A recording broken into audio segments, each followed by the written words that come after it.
Hello there, singing friends. Welcome back to my channel. It's Mickey here, your friendly neighborhood singing coach. Today I'm going to be doing a double header reaction. This is a request from Michael Germon, and the band is 3:15, which is the family band of the Menu Daucuses. But this is a solo piece by Andrea on the piano, and she is accompanied by her father on the guitar. So the first piece is called Twisted, and then we're also going to listen to another instrumental piece called Reliving. Okay, so let's check it out, and I'm excited. Here we go.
Very, very nice. So I thought that was beautiful. I agree with Mike. It's a little short. I would love to hear more of it. There's basically an ABA format. It starts in a minor key. Let's see. So it starts in C minor.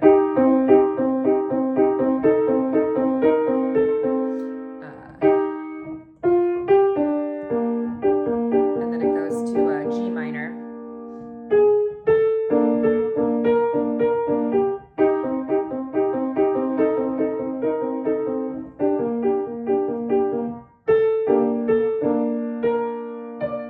And then there's like a middle section where it goes into more of a major key. Let me just listen to it again.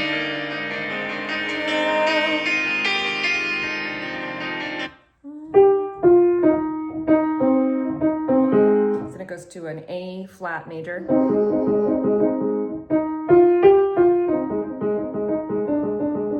And then it goes back to the original section. So it's a simple song form, very short, and I think it displays things that are very characteristic of her style of composition and playing. Sorry, my dog is barking. Hopefully that's not too loud.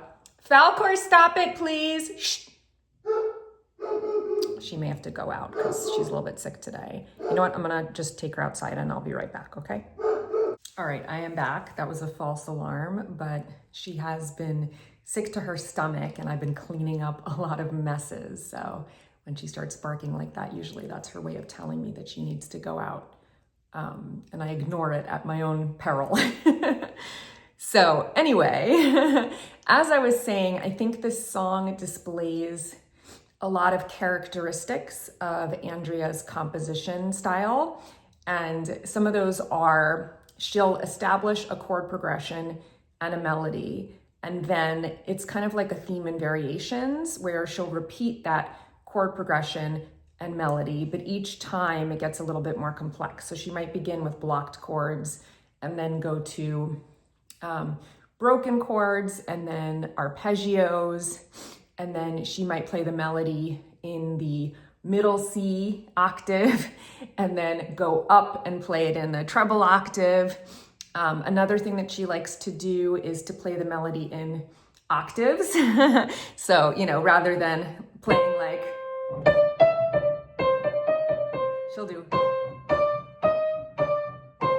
which gives it a certain amount of drama and flair. She also likes to cross over with her hands, which adds to the showmanship of the performance, a la Freddie Mercury.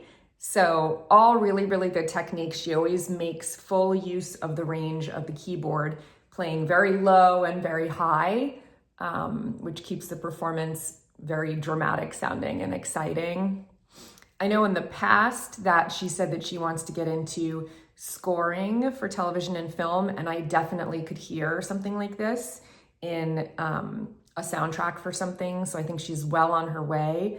And another thing that I really appreciate about her writing is that she could play this as a solo piece, right? Her dad is adding some, what I would call like ambient, atmospheric, like whale sounds in the background. And they're very nice and they're very appropriate, but they're not entirely necessary. She could play this without him and it would sound full and rich and like it's a full instrumentation and orchestration. Meaning that she's playing the melody, she's playing the solo instrument, but she's also playing the accompaniment. And that can be quite difficult to do. So when I teach piano, one of the things that is like a more advanced technique is to be able to bring out the melody and really accent it so that it sails above the accompaniment and make the accompaniment more muted. So that's a tricky thing for people to learn how to do because you're weighting one hand more than the other. So you're playing with like a strident forte tone in your right hand and more of like a muted pianissimo in your left hand. And having to do like two very different things with your hands is difficult. It's kind of like the rub your head, pat your belly thing, right? So it's more of an advanced technique. So you can tell that she's trained and she really knows her way around the instrument. And she also has a really good ear for composition and orchestration and instrumentation. I mean, obviously she's just playing on one instrument, but it sounds very full and it sounds like there's multiple parts at the same time. So I really like it. I think it's beautiful. And now let's continue on. Let's listen to Reliving and see what that sounds like.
Okay, so this definitely highlights another aspect of her composition abilities, more on the instrumentation side. So here you can hear that she's not just using the piano sound, right? She's got different instruments that she's accessing through her keyboard. There's the strings, and it also feels more experimental in that the form is not so cut and dry. There's not like this immediately recognizable melody or chord progression that repeats. It's more kind of meandering and wandering. And I think it's really smart that they have this video that is quite beautiful, right? You've got in the background this home video playing, presumably, or maybe it's a movie, but it's kind of out of focus. And so it makes me think of reliving memories, but memories aren't so exact. They aren't so clear, right? And then in the foreground, in the focus, somebody is smoking and having an alcoholic drink. I don't know if it's like whiskey or vodka or whatever, but they're reliving these memories. And there is a certain amount of dissonance and darkness in the music, in the melody, and in the chord progression. And so it makes you think that these are like bittersweet memories, right? It's not all rosy. But I think it's really smart that they have the capability to do everything in-house. They can make these interesting videos in addition to the music. And then you can kind of see how a piece like this would fit very well with a visual component. So if this were to be put in a score for a movie, you could imagine it would fit very well. And having something that's a little bit more meandering is good in the sense that it doesn't draw your ear away from what's happening on the screen. So a lot of times when you're orchestrating something for a movie, you don't want it to be the focus, right? You don't want it to draw focus away from the story and what's happening on the screen. You want it to be in the background. And yet you also don't want it to sound like something that's AI generated or like stock elevator music, you know? So I think that this accomplishes that very well. It's interesting. It has a lot going on. There's a lot of development. It's beautiful. The orchestration is really nice. And it definitely evokes a feeling and matches what is on the screen. So I think it's very effective in that sense.